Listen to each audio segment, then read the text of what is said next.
Hi, I'm Jim Mooney, Training Manager at ProMinent Fluid Controls, and we're going to review the Universal Control Cable.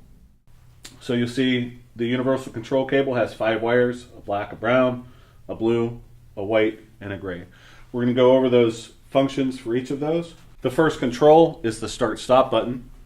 So once we press the Start-Stop button, you'll see the word stop. We'll go away from the display.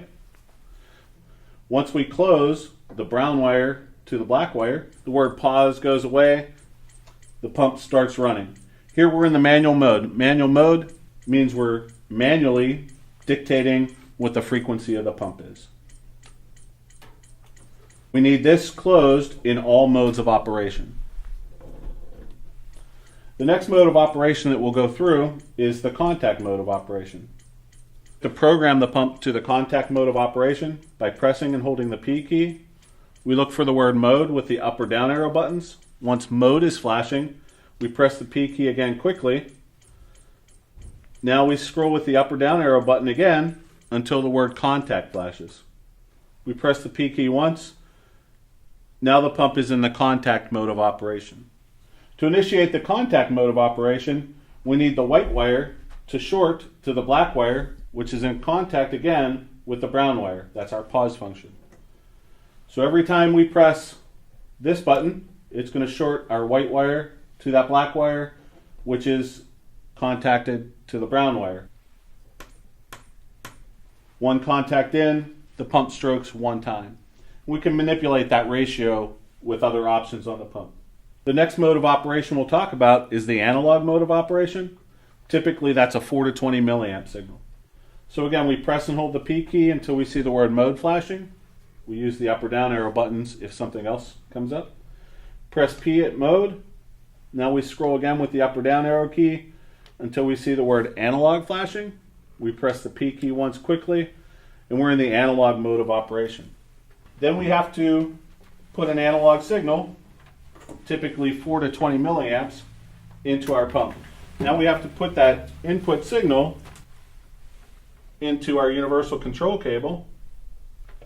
So we'll connect the negative of that signal to the black wire, which again is made to the brown wire with a dry contact, and the positive of that signal goes to the blue wire back to the pump.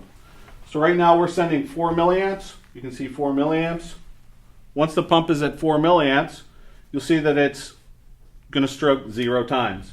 We increase that to a quarter of the range, say 8 milliamps, and the pump responds to that accordingly.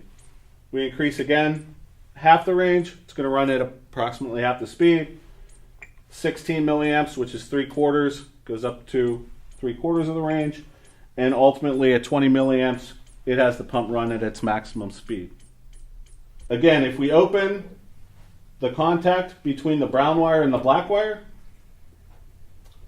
the pump goes into a pause, but the loop is still maintained. We still see 20 milliamps through that circuit.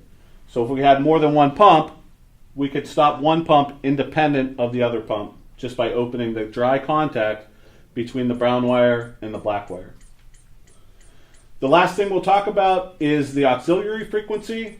The auxiliary frequency lets us override any of the signals that we have going into the pump and run at a predetermined speed.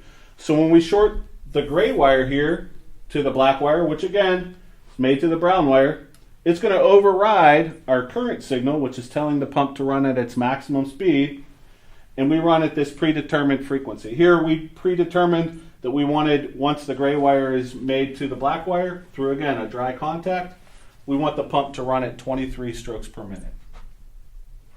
And that is a summary of our universal control cable.